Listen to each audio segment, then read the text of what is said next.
Alright, citizens, one and all, welcome back to Outlaws of the Old West. Let's talk about the Tier 1 mine. And again, for the mines, you need the mailbox. And for this one, you need 500 gold. The Tier 2 is, or not 500 gold, $500. You buy it at the mailbox, and you place it. Be careful when you place it. If you misplace it, you will lose it. So let's go on in. It's an instanced area, and this one is going to have iron. This time, it seems to be fairly random every time you come in it. I like the Tier 1 because it does give a bit more basic resources. The Tier 2, so far, all I've ever seen in there is silver and gold. But the Tier 1, you're often going to see coal and iron, and also plausibly silver and gold, too. But the whole point of the mine is it kind of makes your life easier for having to go out and farm so far away. But it's nice. We're going to stay here this whole time, get all the iron. We'll take our time knocking all this out. You guys can stick with us. But the mines are something else, a very unique feature of the game. Honestly, I mean, it's an instanced area where you can come in and get resources that you desire. And you can put it right near your base.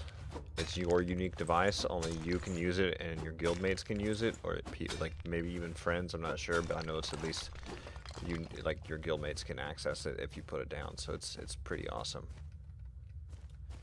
This is like the standard strip mine style that was pretty popular back in this time frame, but we're going to literally stay in here this whole time and get all we can. This one almost feels bigger than the Tier 2 place, but I like the fact that it's full of iron right now because I actually needed some iron, and this is going to make my life easier than having to run out, but it's all the stone you need, all the iron you need. And it is something special, I'll tell you that much. In the two-handed pick, you're going to get more with the two-handed pick than the one-handed pick. Even the one-handed iron pick is not going to do as well as the two-hander. Then this is just stone. Then you have the coal, but we're going to just focus on the iron in the meantime. I like how big this mine is.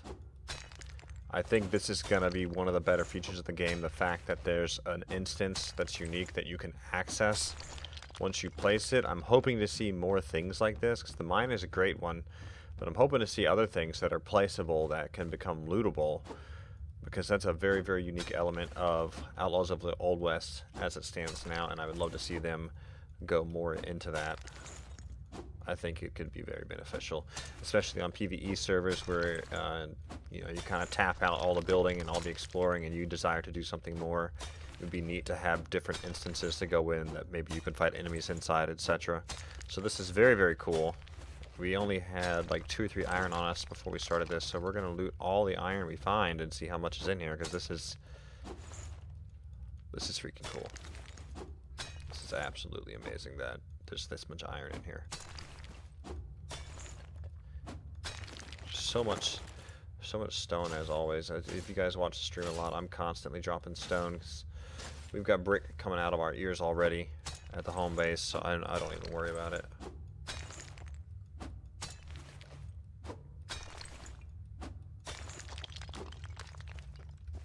And again, there's some more coal. Typically I would stop and get the coal, but I'm going to just focus on the iron today, because there is a lot of it. And I'm not sure how often this one resets. It is unique to the player, from what I understand. So I think at some point I can come back in here and it'll be reset and I can do it again. And I'm not sure how frequently that is. They've not identified how frequently that's supposed to happen yet. So hopefully in the near future they will give us some guidelines for that stuff. There is a lot of iron. Like my mind is blown by how much iron is in here. I'm very, very impressed by that. My buddy was in here earlier and said he was able to make 60 gold bars because it had randomly spawned as all gold nodes, like big gold nodes all throughout here. And it looks like this time it's spawned as iron. So this is very, very cool.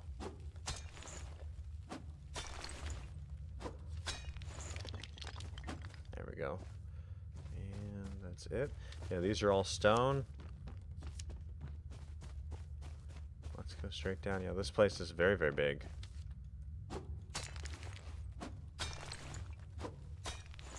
And at the end of it, we will look and see how much iron we're going to come out with. I know it's going to be a great amount. I've got a couple of these two-hander picks because, yeah, they do actually get you more of the resource in the long run.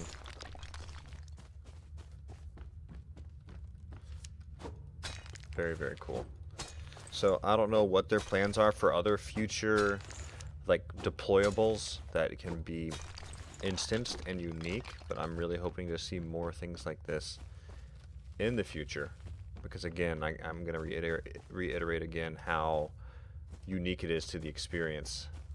It's a lot of fun, and it really makes the game that much easier in some aspects. Now I don't have to go running across the map, because we're going to come out here with probably 300 or 400 ore, which is about all I needed. And if it is a unique instance, then you and all your buddies can go in separately and all get different resources and call it a day.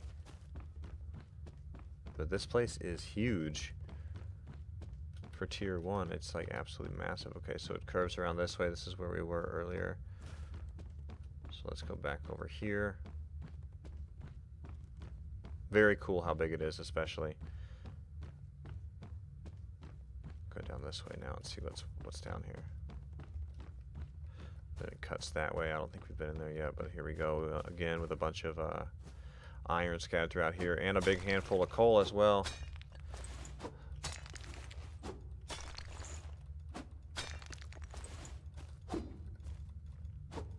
Sometimes there's miss swings, and I don't understand quite why that goes on. I guess it's just early access, pretty much. Another good amount right there. I was hoping that maybe there would even eventually be NPCs in here that you would have to fight to get access to some of the resources. That'd be pretty cool too.